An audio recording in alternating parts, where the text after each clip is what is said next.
Welcome, ladies and gentlemen. I am super excited to speak to Jamie Ryder today. Jamie and I met through Steve Ferrugia at ShareTree, and we had a meeting and instantly hit it off. We seem to share a lot of passions, and I can't wait to hear his story. He's a bit of a TikTok superstar, which I find quite fascinating because I only joined TikTok recently because of Jamie, and it's a completely different beast. I thought that social media was weird, but TikTok really just is a whole new level. So welcome, Jamie. Really excited to chat with you. Yeah, thanks, Emily, for having me. I'm excited to be here. And you're right. When we met the first time, there was just something there instantly. And what I honestly think that was is you're just real. You're genuine. I shoot from the same place and made it very, very easy. So thank you for having me. No worries. Thank you. I try to be real, and if people don't like what I'm saying, then they can basically unfollow, is my philosophy. But, so the first question I like to ask people on this podcast is, if you were at a party or a barbecue and someone said, "Oh, g'day, Jamie, pleased to meet you," what do you do? How would you answer them? Because, I've looked at your background. It's quite interesting where you've come from and where you are today. So, how would you explain what you do? Yeah, I typically start off by saying I have a diverse background because the conversation tends to grow deep quite quickly. But effectively, for the last 25 years, I have grown a whole host of different organisations, come into different businesses at different stages of their development, some being startups, some being in trouble where you've got to dig them out, bring them back to financial profitability. At the moment, I've joined ShareTree, which is a charity organisation, and we specialise in the cultural space. Which I love, obviously. Yeah, absolutely. HR, and I love ShareTree. I love the whole concept of creating these cultures around gratitude, because I'm totally a big believer in gratitude changing the wiring in our brain and changing how we think. So super interested in hearing about that. But before we go there, let's hear about the story of Jamie Ryder. And let's go right back to the start. I like to hear the story behind the story. So how did you end up where you are today? Because from previous conversations, you told me that you used to be a cowboy. Yes. So, did you grow up in the country, or tell me everything? Yeah, I grew up in a small town. I moved there when I was about 7 years old, I think it was. I moved to a town called Macclesfield. Macclesfield. I've never heard of it. Yeah. Well, it's literally the best way to sort of navigate people there that don't know is, most people have heard of Puffing Billy. So up in the Yarra Valley there, up in the hills, and it's about half an hour up the mountain from Belgrade, which is where Puffing Billy sort of takes off. Puffing Billy goes from Belgrade to Emerald, and Macclesfield's another 15 minutes from Emerald. So it's not, these days, it's really not that far. However, when we moved out there 40 odd years ago, the main road was 2 wheel marks. So it was what you would consider the country. Yeah, absolutely. It wasn't sort of remote outback. There were much more smaller properties, 20 acres, 40 acres, those sorts of things. Yep. But back then, you were out. No one knew where you lived. So it was good out there. So that's where I grew up, and I was a competitive athlete. Going back into the early days, I was a runner. So I used to run as I got older, the distances got larger. So training up in the hills was some pretty brutal territory. And I think when I look at my career, the ups and downs and so forth, and how I've actually been able to push through all of those times has been, a lot of it comes from that training background where we did our sprint training, up hills like this in gravel roads. Yeah. And we used to push to failure. And the objective was to, when we did fartlek training, which is like the interval training. So we'd do, we started with 10 100 sprints as part of perhaps a 10-mile run up in the hills. And you'd pick particular hills and you'd do these bursts just to get your leg speeds going. And when you push to failure and you've got a competitive nature, you're constantly wanting to get further than you did the previous time. So you would take your lungs to a point where they're about to explode, and you would push your body to points, but you had to get past that next stage. You had to get to that next gum tree, that next fence post, that next corner. And that really does, when you look back, in the early days when I was 8, 9, 10, and I was competing at a state level, I guess, back then. That really teaches you to push. So when you came on the flat, running was, you were pretty quick when you got onto the flat. But it was funny that there was a particular event, and I'm not interested in the position that I came, and that's not the point of the story, but it's a mindset. People go, what's that time when you actually realise the power of mindset? And you go, I remember I was somewhere around 13 years old, and I was running for Box Hill. We got to the national level. It was either it was state level. And I had won the 800 and the 1500 that day. They were my events. I'd won them. I was exhausted. You normally don't run both on the same day. Done, finished for the day. And our competitor for the 400 injured himself doing the 200, and he couldn't compete in the 400. Where back in those days, we used to fill in for each other, and I had actually qualified. And I wasn't the fastest. I was not a sprinter. I was much more of the longer distance. But anyway, I remember this particular race, and I remember thinking, I got on the line, and it was like, you got to suck this up, because at this stage, I'd gone through the cool down process. The lactic acid was burning, so I had to quickly jog a mile just to get the lactic acid going, get myself back in that headspace. And I used to really get myself in a funky place where you start to look at the competition, you're fighting for your life. But anyway, the gun goes, we take off. And I just had so much belief in myself. So I wasn't there to participate. I was there to win. It was never going to happen under normal circumstances. But anyway, we went. And the way in which the race went, as we got to the 250-metre mark, the guy that should have won it and I were coming around the corner, and I was more on the inside lane, he was on the outside lane. So we're coming around the corner, and I'm sort of on his shoulder, so I'm behind him. Even though you're not based on it, it feels like you're behind. And I remember we're sort of now locked in on each other, and it was like my body was like, "You're dead." My lungs were exploding. I could taste. When you get to a certain point with your lungs, you can taste blood. It's not bleeding from the lungs, but that's the only way I can describe you're at that point. My legs, everything was gone. And anyway, I'm just locked in, and we've come around the corner, we've hit the straight, and we are now neck and neck, coming 100 metres to go, neck and neck. I've never run so fast in my life. And I remember just going, I'm not stopping. And we got to about somewhere around that 70-metre mark, and he broke. Mentally, I could. It was like you could feel the energy. He broke. It was like a lacquer band, and I'm just going, and 70 metres at that speed. I don't know what time we ran back then. I'd be making it up, but it was quick enough to be at that level. But bang, so I finished the race. And that was the point where it was sort of that point where you sort of, I didn't win that race because I was the fastest sprinter on the day.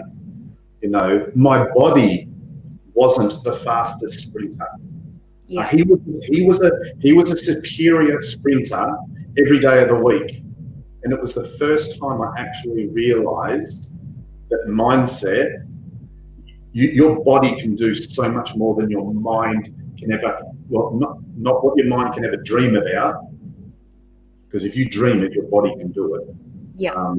But at that point, you're just going, that was on, I knew at that point that was mine. And that sort of changed everything for me.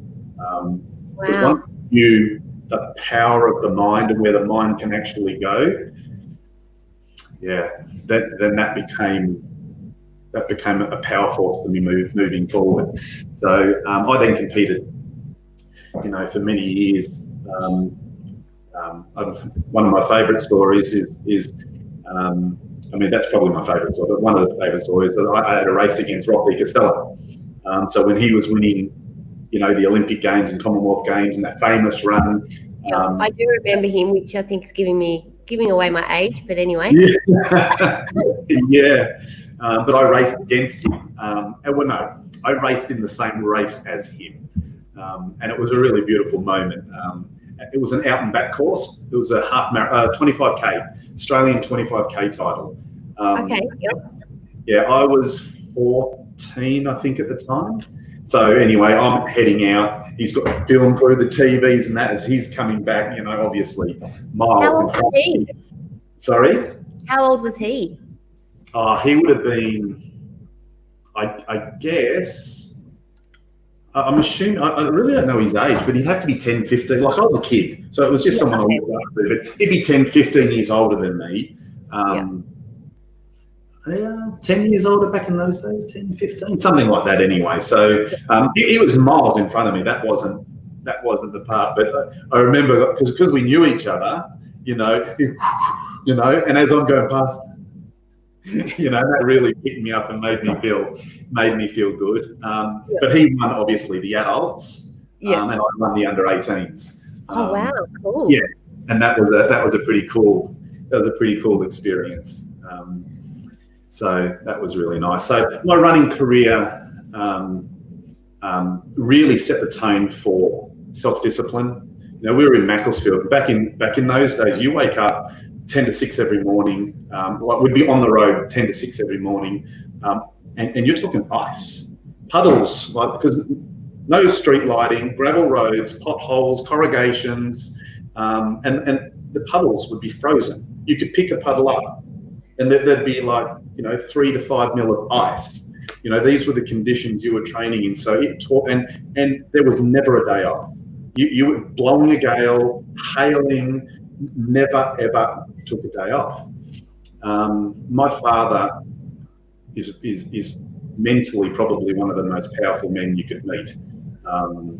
Crazy, like when he puts his mind to something, and to his detriment.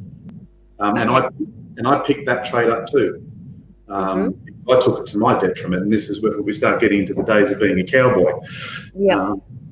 So what did your dad do? What did your dad do for a crust? Strange story. So interior decorator is what he spent most of his life doing. Wow. So yeah, he knows names of colours. I don't know. So predominantly important. He actually did. He was a boxer back in the day. Left school at 14. Got the old street tattoos and that sort of thing. And but when he came over to Australia, he did his apprenticeship in the railway, and they put him in the carts, and he used to do the upholstery. So that's how we sort of got in touch with that side. He was a British boxing champion at the same time, schoolboy. At the same time he did his boxing, he got his degree to teach ballet. Wow. Now, he did the ballet for the boxing. It wasn't the other way around. Oh, wow. There we go. I didn't make the connection, but now that makes total sense. Yeah. Elliot?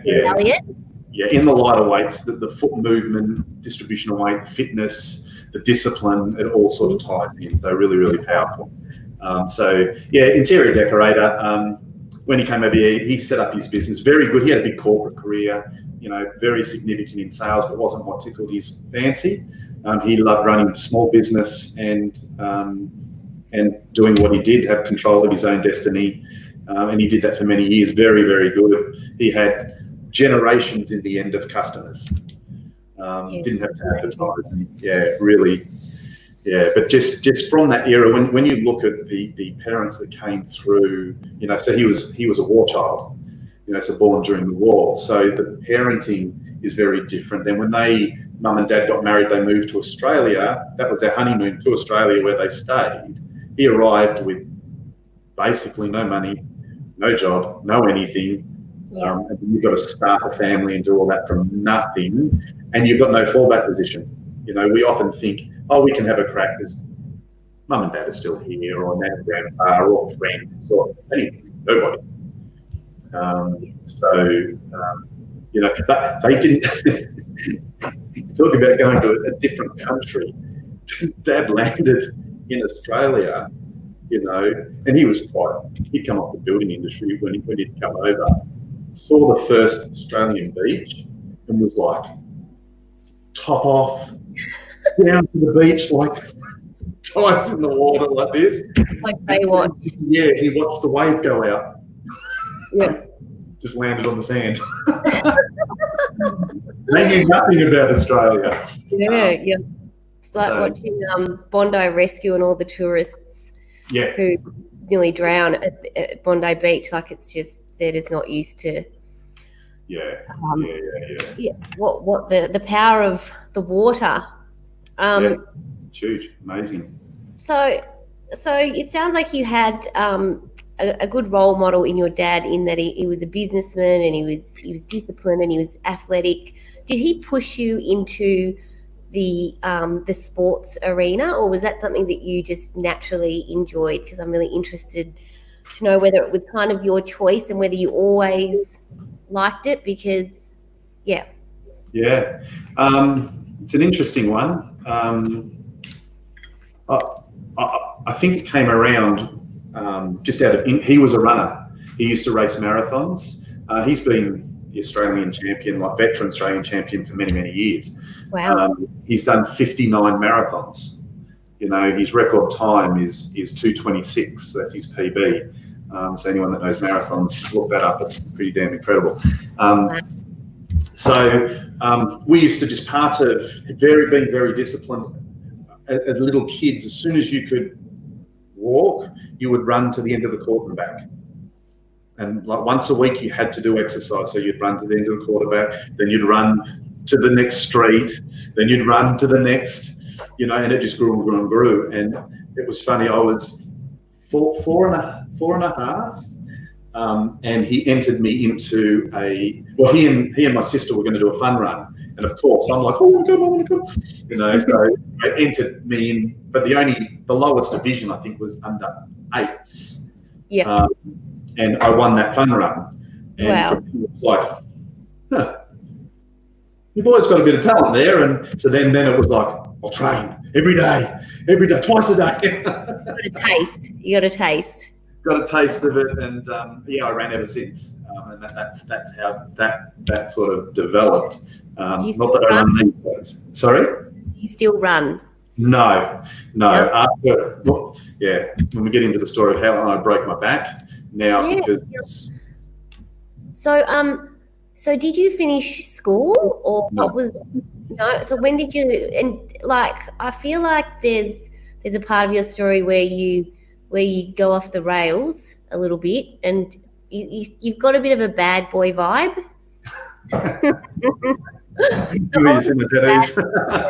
Yeah, I've seen your tats, so I know that there's a bad boy in there somewhere. So tell us about what happened next, if you want to. No, absolutely. One of the things in the way in which I live my life is complete truth and honesty. It's the easiest way to live.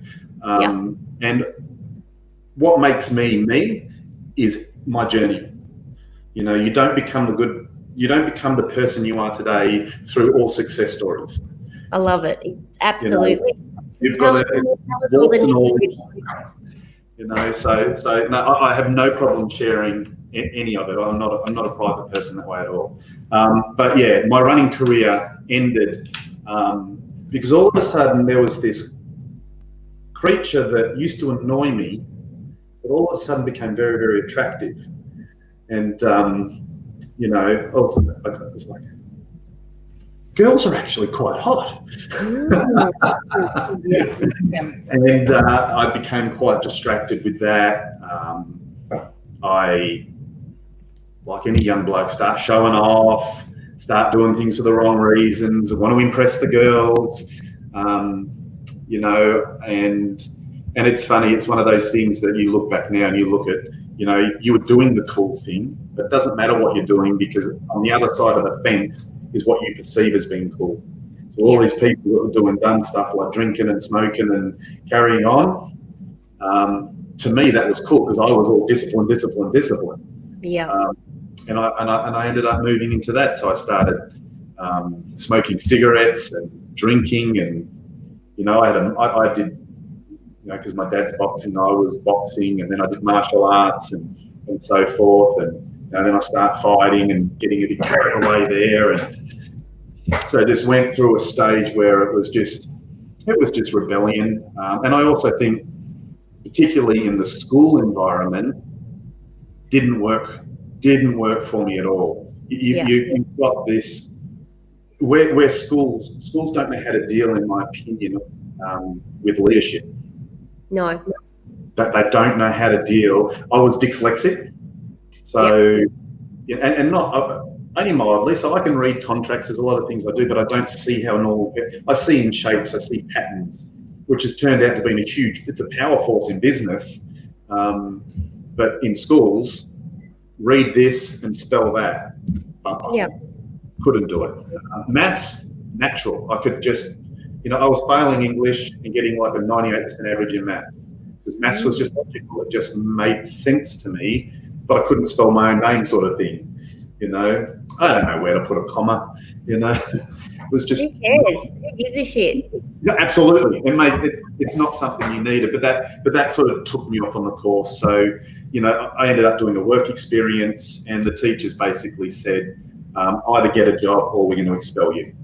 That was the option. So, you know, I'd become very disruptive. And one of the issues with disruptive leaders in the school environment is, and this is what they used to say, and I can now see it coming through in my son, if you misbehave, the class misbehaves. If you're in control, the class is in control. So that became a significant problem for the school, and I was just rebelling against it. Moved out of that, ended up getting an apprenticeship, and I started shoeing horses for a living. There we go. You like animals? You're an animal guy? Yeah, always been an animal guy. Like all through my growing up, like from 8 years old, we had horses, used to ride horses, train horses, you know, do all that sort of stuff. I actually learned, funny enough, I learned through the English, so dressage, show jumping, eventing, all those sorts of things. But again, as I got to sort of 14, 15, 16, I'm like, jodhpurs, this ain't cool. So I shifted across to the West and got into the rodeos, got in with the rodeo boys. Yeah, and then life so sort of... an actual cowboy. Yeah, absolute. Like, I mean, I got married in a cowboy hat. Are you serious? Yeah. Oh my God. I used to kick around every single day. Like when I was shoeing horses, so in my farrier career, you know, I'd get up in the morning because I used to break horses in, so I'd be training horses from 5 o'clock till 6:30-ish. Then I'd get in the forge and I'd fit up horseshoes for the day. Then I'd get out shoeing horses for the day. We'd come back to shoeing horses, training horses. We just cowboyed, you know. We'd be out till midnight with the lights on. We'd be roping dummies and drinking cans and. Yeah. It's like a whole lifestyle kind of thing. It's a whole lifestyle. But in amongst that, at the age of 19, the girl I was with at the time got pregnant. Yep. And at the age of 21, she'd taken off. And so I had sole custody of my daughter when I was 21. Wow. So I've got pictures where I'm training horses, and then you look in the distance and you can see a little head popping out of the grass. It's my daughter. Oh my God, wow, that's a massive responsibility for a 21-year-old. Yeah, I got offered some pretty lucrative contracts to go and to go to Asia and become like a farrier over there. You weren't like, you set yourself up for life, but I couldn't get my daughter out of the country, so I had to turn them up. But shoeing horses and listen to country music and living the lifestyle. I don't mind a bit of country music myself. You like country? Yeah, I don't mind it. I actually grew up in Eltham, and you know where Eltham is. Yeah, absolutely. Back when I was, 21, and I'd go out into the city and meet people, and they'd be like, "Oh, where do you live?" And I'd say Eltham. They go, "Oh, do you live in the country?" Like, it's not the country at all, but it just, the outer suburbs of Melbourne, and it was quite leafy. But I dated a girl from Eltham. Pardon? I dated a girl from Eltham. Oh, did you? There you go. Yeah. How old are you, if you don't mind me asking? I'm 48. You're 48. Wow, Yeah. You look very good for 48. Oh, thank you very much. What's your secret? How come you look so young? I didn't hit puberty until I was 20. Oh, yeah. You're a late bloomer. I was a late bloomer. Yeah. Yep, I was the same. I didn't really go through puberty until I was about, I reckon, 18. Like, I looked like I still get asked for ID sometimes when I go and buy alcohol. Like, I remember I was on a business trip to America, and I was flying United Airlines. Yeah. And they said, "Oh, what do you want to drink with your meal?" And I said, "I'll have a wine." And she looked at me and laughed and said, "You'll have to show me your ID." I was like, "Really?" I love it. It's like I get a kick out of it. I'm like, "Oh, okay, yep, no worries." Like, some people get annoyed. I actually get excited. It's one of those things. You look at it, you're just like, life's too short to get annoyed about the small things. That's it. It just is what it is. It is what it is. Yeah. So you were a cowboy, and then you broke your back at one point. So what happened there? How old were you when that happened? Somewhere around my mid-20s. I think I was around 25 when I broke my back. Now, I didn't do a spinal cord break, obviously, but I had, and it's one of those stories where people go, okay, the next question is how? Yeah. Well, I don't know. One day I was shoeing a horse, and I was in a lot of pain, obviously, but I bent down to get under the horse. I couldn't get back up.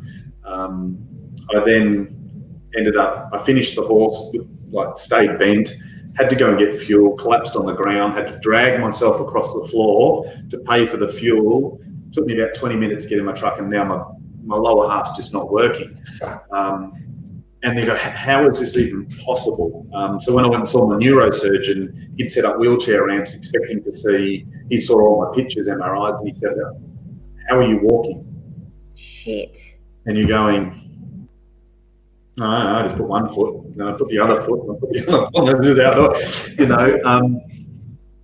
Now, I mean, I can look back and look at some pretty significant, times where we've done some stupid stuff on the horses or bulls or whatever it might have been, had some significant injuries, but this was part of the mindset thing. I never stopped.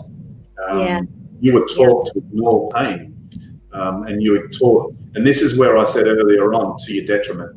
So do you think that if you had gone and seen somebody when you initially hurt your back and did something about it, it wouldn't have got to the point where it was broken, or? Well, when I turned up, I had a fractured coccyx. My fifth lumbar snapped in half. My spine had dropped 1.5 centimeters down past my coccyx, and at that stage, I had 4 disintegrated discs. Shit! Ow! And then just to add some little spice to it, there was pars defect and spondylolisthesis. So, they were sort of going, you're pretty messed up. But then there was an option. Because it was so significant, you had 2 options. Level 3 reconstruction of your lower spine, which back in those days, you're talking, you can't move ever again. They're going to put a rod in my spine, which just means you're rigid. Yeah. No more flexibility. It was a 2-year rehabilitation. To the point, when you're having a shit, they build you a tunnel because you stand. And then My God. They talked about lowering it because you couldn't sit down during that stage. Wow. Yeah, no, that does not sound fun. So what was option 2? Self-rehabilitate. Yeah. So that was then the next stage of what your mind can do. And so how long did that take? Listen, there was a 10-year, somewhere around about a 10-year, pretty rough period. The thing they do, as soon as you break your back, they go start swinging. So you go to the pools, so I'd be there at 5 o'clock in the morning, and you see all the guys with scars down their back in the change rooms, and you start listening to their stories. As soon as you come in, they can say, "Oh, back injury," and I started listening to their stories, and it was a room where I'm going, I don't want to be here. It was full of negativity, full of what they couldn't do, full of how it ruined their life, and I was like, you're gagging. I'm like, I am not buying into any of this shit. And what happens is you move forward a little bit. The pain gets so bad that you end up, all right, I won't do that. When you give something up, your mind gives it up. Yeah. But trying to pick it back up is so hard. And then you give up, and then you give up, and you give up until you're nothing. And there was these shells of humans, and I was like, no, that's not for me.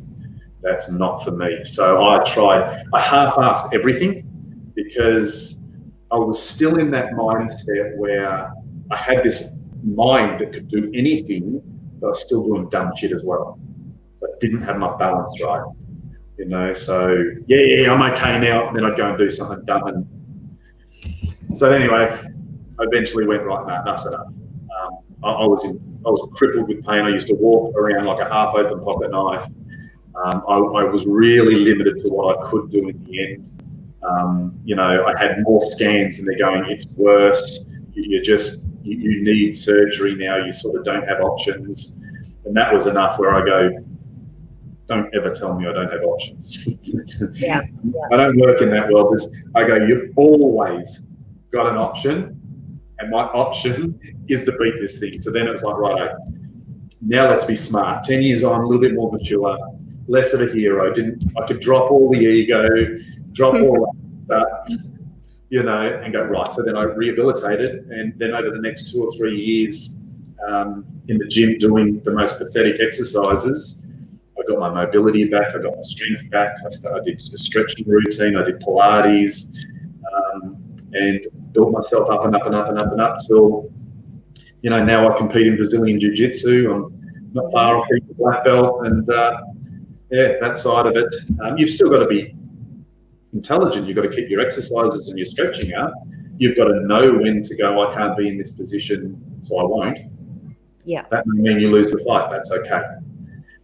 It might be the world title. You go, that's okay. Because walking is more important, Yeah. So you learn that lesson. So yeah, a couple of really powerful lessons in there. So it sounds like the discipline and the mindset that you built when you were doing your athletics and probably through some of the stuff you did with your dad really set you up to deal with that kind of crisis in a different way than most people would, because it's easy to give up. It's easy to be a victim. It's easy to use your injury as a bit of an excuse to, I'm this person now, and get really attached to that victimhood. Yeah. I think a lot of people can relate to that. But how did you actually because it sounded like you went into that dark place of giving stuff up. What was the catalyst for you to say, no, I'm better than this. I can deal with this. I can do it differently, and I'm not going to be that person. Yeah, you get to a point where, reality does kick in, and it's your own reality, but your options, start really reducing, and you go, you look at life and you go, what is serving me? What is getting me closer to my goal? And what is not serving me and taking me away from my goal? Now, I had become, people used to meet me and they'd get a complete false message about me because I was so competitive. The issue was I wasn't competing against the opposition. I didn't care about the opposition. I was competing against myself. Yeah. So I gave myself no slack, no room for weakness, no room for variation, no room. There was nothing. It was so rigid, and I'd become my own worst enemy.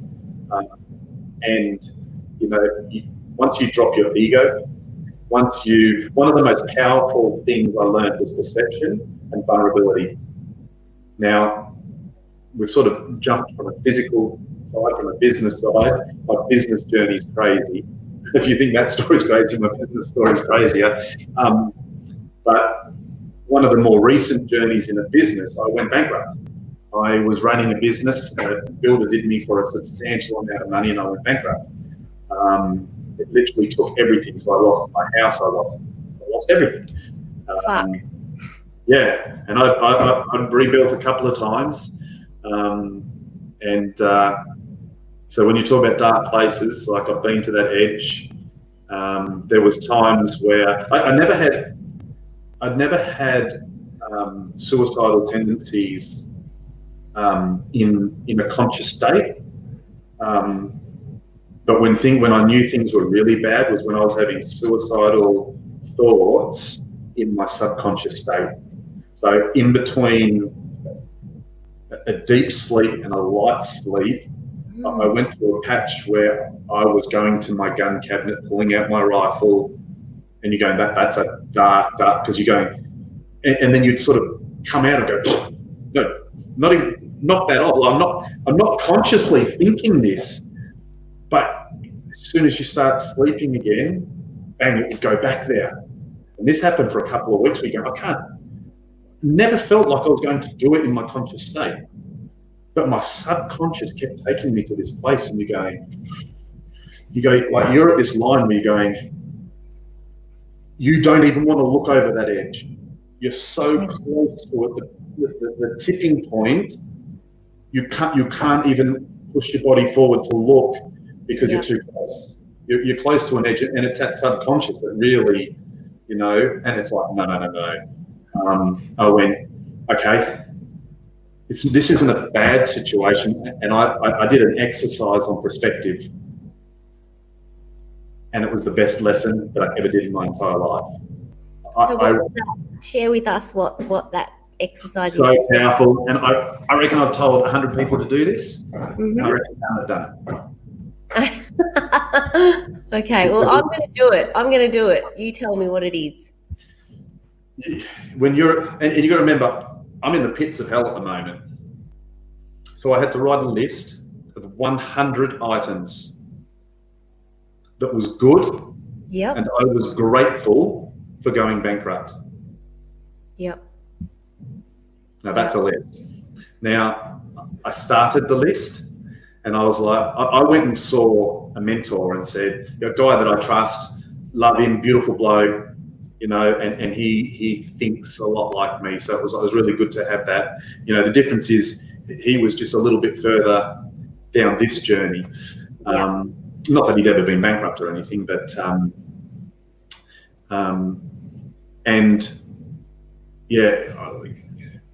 I wanted to impress him. So I wrote the first 20 items. And you're like, this is bullshit. If I'm going to do this, like I've spent over $1 million in learning a lesson right now. I'm going to earn every cent. This is, I didn't lose. I didn't fail. I'm now investing. As soon as you look at it differently, and that is choice, you're going, because the race isn't over. Yeah. In order for me to become the richest man in Australia, which I have no desire to do, but in order for me to become that man, I have to go bankrupt 2.7 times on average to be in that elite group. So I'm actually behind the 8 ball. Mm-hmm. So I'm just changing perspective. Then you write this list. So anyway, I write the list. All I'm trying to do is impress him. This isn't my list. This isn't authentic. This isn't genuine. This is bullshit. Yeah. So I bullshit myself. There's no better salesman than yourself to yourself. I love that. That's so true. So true. So I'm bullshitting. Wipe that list. Start again. I am so good at bullshitting, I've done it again. I'm going out of my way not to bullshit, and it's so habitual because I want you to think I'm okay. I feel like a loser at the moment, and I don't want you to think I'm a loser, so I want you to think something, and it's about letting go. Who cares what anyone else thinks? This is your journey, this is your life, this is your world. It's your list. So then I start writing this life, you know, and you can get to the first 10 or 15, you get to 20, you get to 30, and you can't cheat. So you can't have one heading and then break it down into 10 that kind of say the same thing. No. If these 9 other things fit into that, you've said it. Stop bullshitting yourself. You write this list. You get to sort of 40, 50, you go, I don't even know if this is possible. Because you're having to go to realms that you haven't ever thought about, because this is the most horrific thing that's happened to you. Yeah. And you're looking for the gratitude and what's good about it. Get to about 67 items, get to about mid-70. I mean, you're going by ones. One, you know, and you're really digging deep. It's breaking you down. And then all of a sudden, it opened. Bang, bang, bang, bang, bang, bang. Got to about 112 and had to put the pen down because I was actually on the computer, and I was like, I could feel I'd broken through. I was looking at the life differently. I had a different lens. You know, how did it take you to get to that point though? Like how many tries did you have at writing that list? Well, the list itself, that was my 3rd attempt. Okay. Over what period? What time period? Well, in the end, I finished it in one afternoon, the entire list. Yeah, it took me a life's journey of failing, and I don't call it failure, of just lessons, learning, successes, you know, losses, successes, losses, touching, all that burns, you know, to get to the point where you go, be congruent to your word, be congruent to yourself, love yourself. I hid a lot of my strengths because people saw me as arrogant, and it was like I allowed their perception of me to rule me, as opposed to going, if you can't handle what I bring to the table, that's okay, but I'm not going to be a less of a person for you to be better. But what I am going to do is use all my power, and I'm going to try and make you a better person. Yeah. No. But yeah, once that list was done, I instantly went from that list, I put it down, and I wrote my wife a poem. And it wasn't meant to be a poem, and it's not really a poem, but I wrote a poem of just, because all my journeys, all my up and downs, all my, you know, all these things, like, she's been with me the whole way. And I had this new appreciation for the power of the woman that was beside me. Yeah. And I gave her that, and that brought a few tears apparently. So, really powerful. So perception is so powerful, and what came with that was the power of vulnerability. Yeah. And this is because one of the things, as I said, I battled with people thinking about this ego, and it's like, I actually thought people didn't like me, so I didn't have an ego that I was better than anyone. But what I did do is hide my vulnerability, and that is where the problem lied. Where now I come to someone like you, I go, what's your thoughts? Help me. Yeah. We share experiences. I'm vulnerable enough to let you do that for me. Amazing. Huge power. You know, in my business journey, it was so important because I've led companies. You know, I'm the managing director, I'm the CEO, I'm the man. And it's like, no, you're just up, man. Be vulnerable enough to build the team around you to achieve the result you're trying to achieve. Go and employ better people than you. Yeah. If you're at the top of the food chain, you are so limited to what you can achieve. You go and recruit the best of the best of the best. That is your power as a leader. That is your power as an entrepreneur. You know, that is what's going to turn your business around. If you think you've got to be the best in every level, you've got a very limited business. And you'll have one perception because you want everyone to think like you. Huge failure. You know, so vulnerability is so powerful. Some of my posts on TikTok that I've been doing, people don't get it. As soon as you say vulnerability, they go weakness. Yeah, yep. You know, they go, oh, you know, I talk about how to treat a woman, and one of the things is, you know, to lift her on a pedestal, make her feel beautiful, you know, do all these things and be vulnerable enough so she can do this for you. And they're like, oh, you're a simp. You let a woman do that to you. You're right. I said, no, I didn't say I was a doormat. No, missing the point, mate. It's a doormat. You know, they want a real man. You know, people want genuine, authentic people. They don't want doormats. But they mistake vulnerability for weakness. As soon as you can understand that is your power, that is your strength, that is the road to success, you're cut. There's your shortcut. Perception and vulnerability.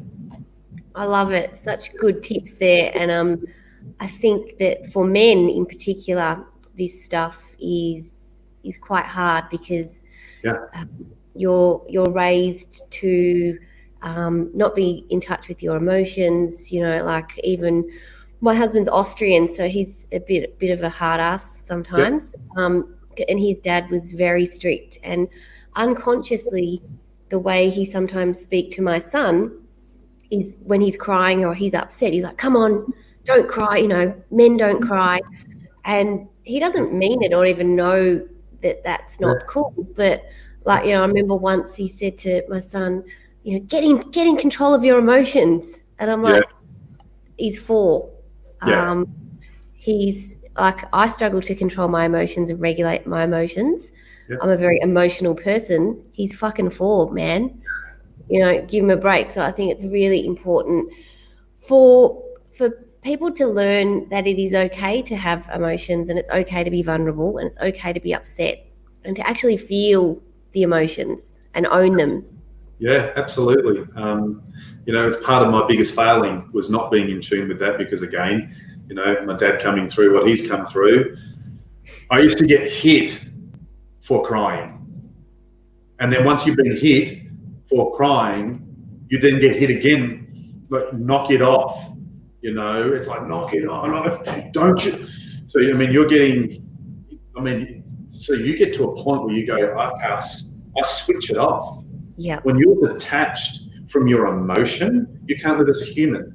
We're a human being. We have to be in the moment. You know, when you detach from it, you're missing humanity. You're missing life. You're missing living. And it's not, you know, you can, you know, and typically for men, it's very much, you know, what is strength? And particularly, and I get the East European and European way, you know, very, very powerful and so forth. But it's understanding what it is. You know, and a lot of my messages these days is about educating what strength is, what bravery is, what courage is, what these character traits actually are, because they're so misrepresented. You know, courage.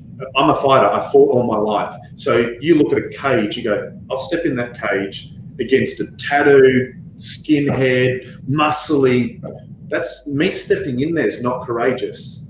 That's what I do. You know, me breaking down in tears in front of you and saying, I'm not okay, I'm not all right. That's courage. Exactly. You know, now for you to cry may not be courageous, but for you to go and step into a new business venture, for you to make that decision that I'm uncomfortable with it, you know, there's courage, you know. And once people understand what that actually is, as opposed to the caveman going, you know, that ain't bravery, that's not cool, it's just so fundamentally wrong, and it will lead you down every wrong path. Because if it's wrong at the start, if you take the first step in the wrong direction, you're heading in the wrong direction. The first step in the wrong direction, as a first step, you're only this far away from being right. You know, you go take 100 of those steps and you're a mile away. Yeah. Great advice. So fundamental, and it's about educating people on the power of that vulnerability. It's not, it's power. It is absolute power. It is. And I'm really into Brene Brown. I really love her work. I don't know if you've read her books or seen any of her stuff. Reader, but I do know some of the material. Yeah, and I think that a lot of us try and control everything around us, and we're control freaks. But vulnerability is about letting go, going, you know what, like I don't need to control the outcome of everything. I just have to just trust and go with it. And if I fail, then that's okay. But I could talk about this shit all day, and you have so many cool messages that we've just spoken about. But if people want to learn more about you and what you do, you've just hit 30,000 followers on TikTok, which I find phenomenal. Yeah. Because when I think about TikTok, I think about kids doing dance. But tell us about your TikTok and the impact that's had on you and some of the people that you've been, I guess, reaching. Yeah. Well, I started my TikTok journey about 5 weeks ago, and the idea,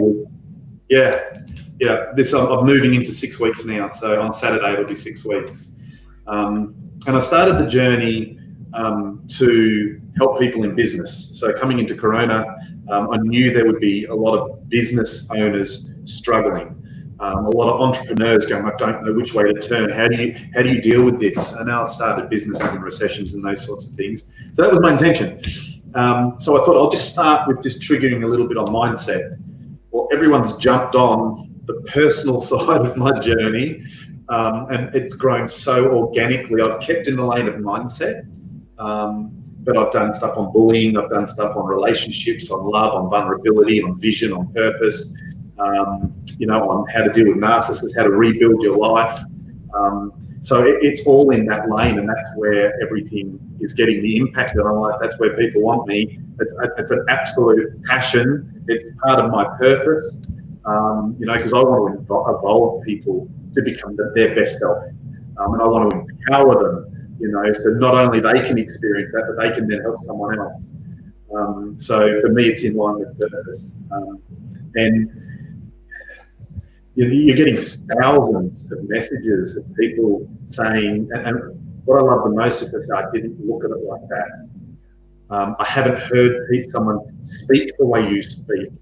I can't believe in myself. And it took me until my wife actually said to me, I said, I'm not getting through. And she said, Jamie, she said, people aren't used to hearing the message that you tell them. Yeah. People are used to being brought down. People are used to telling you that there's limits. Don't aim for here, just aim for here. And I just don't think that way. So that sort of really brought some clarity to me, where people are saying they're using my content now as part of their daily routine. I'm getting messages where people are saying, you saved my life. Amazing. It's so powerful. You've got so many people, and particularly women, that have been in abusive relationships that think that's okay, that think they don't have other options, that think, that this is what men are. And it's like, no, it's not acceptable. You are amazing. You do deserve better. Here are some tools for you to then go and do something about this. But then I do a piece on 100% responsibility, because I look at it and I say, you can't just stay in the victim mentality, and it's very hard. TikTok's limited to 1 minute. So you don't get the luxury of explanation. You've kind of got to go, blah, blah, blah, blah, blah, blah, finish. Yeah. So you can't explain all the variables. But there's just so much potential in these people, and they just don't know it, and that breaks my heart. But to hearing the messages, and particularly when you do multiple videos and you start hearing their message tone change, to I can't get out of bed. Yeah, all well and good for you to say, but I give up. To listen, I needed to hear that today. To wow, I've never looked at it that way. To I listen to your stuff every day, and oh, you've turned my life around. And you're going, such a short time. But the reality is, once you flick the switch, time's irrelevant. Time is just something we put on it. Oh, it's going to take years to overcome this one. That's it. Absolutely doesn't have to. So yeah, it absolutely humbling experience. Amazing. I truly believe that success breeds success. So like once you get a taste of success or doing something differently, it's kind of addictive, and then it builds that muscle in your mind or your brain to think, oh, okay, well, if I can do it once, or if I can have success, then I can do it again. And with my son, who's 7, we have a saying in our family that the Jackses never give up. So, and there's no such thing as I can't. Yep, absolutely. Like the other day, we were jumping over this river that was raging, and we'd been there heaps of times, but the river had risen, and he got freaked out, and he's like, I can't do it. And we just stood there, and I'm like, no, you won't do it. There's a difference. So it's up to you. And he did it. And then he was like, oh, like he felt so empowered because he actually did it. Yeah. And you're so right. Like we're confined by our own minds and what we think we can and cannot do. And sometimes all we need is that voice or someone to believe in us or give us that little nudge. So I think it's amazing what you're doing. And you're obviously resonating with certain people. And I think that social media is so powerful. It's never before have we been able to reach this amount of people for no money. Like it's pretty much free to have a TikTok account, and yet the impact is massive. Yeah. So it's huge. if people want to find more about you and what you do, and they want to watch your TikTok stuff, we're obviously going to share your handles below the podcast when we post it. But tell us, where would you like people to go and find Jamie Ryder? Well, at the moment, I'm so far behind the social media curve that I'm trying to catch up. So, I mean, I can put an email address if you want to pass my email address on, so they can reach out that way. If you want to check out my TikToks, and that'll be in there at Jamie Ryder 04 is my tag, I think it's called. I'm happy to put my email in if people want to communicate at a deeper level and want a deeper explanation on something more specific. Absolutely happy for that. So I am creating a website at the moment, so they will be able to go there. You talk about timing, you talk about believing in things. I went to register a website, I wanted a .com, and you're never going to get your name, because every name in the world, I got my name. Really? I got J Ryder. JamieRyder.com. No, J Ryder. Oh, J Ryder. JRyder.com. There you go. Like, meant to be. how? Yeah, absolutely. And I love what you said about you can or you can't. I often say to people, one thing is guaranteed: whether you believe you can or you can't, you will always be right. And there's nothing true. Exactly. You put choice into that. Absolutely. If you put choice into that, you go, have a choice. What is your choice? What do you actually want?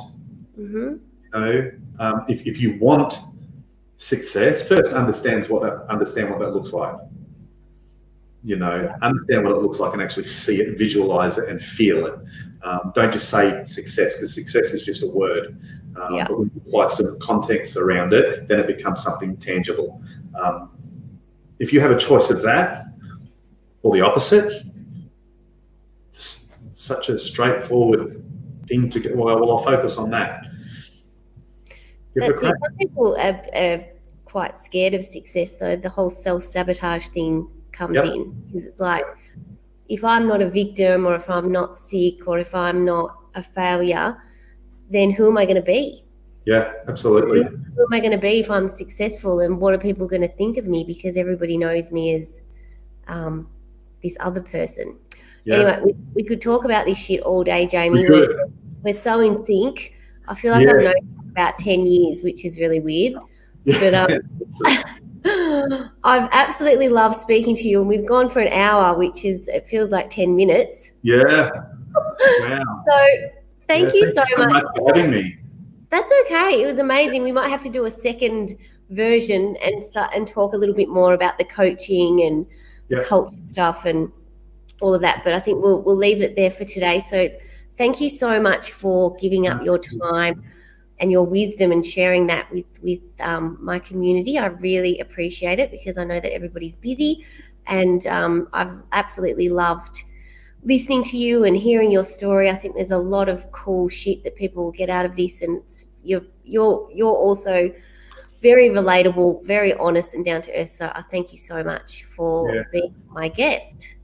Thank you so much, and I really appreciate the opportunity to just share this time with you. It's absolutely awesome, and just with the small time that we've got to know each other, and the more I've looked into what you're doing, you are doing amazing work. So thank you so much for what you're doing. It's no wonder you've got a great following, and you're just amazing. Thank you so much. Well, no worries. Thanks for watching and listening, everyone, and I'll see you all in the next episode, and we might get Jamie back because he's got a lot of cool shit to say. Thank you so much. No worries. Thank you. Oh.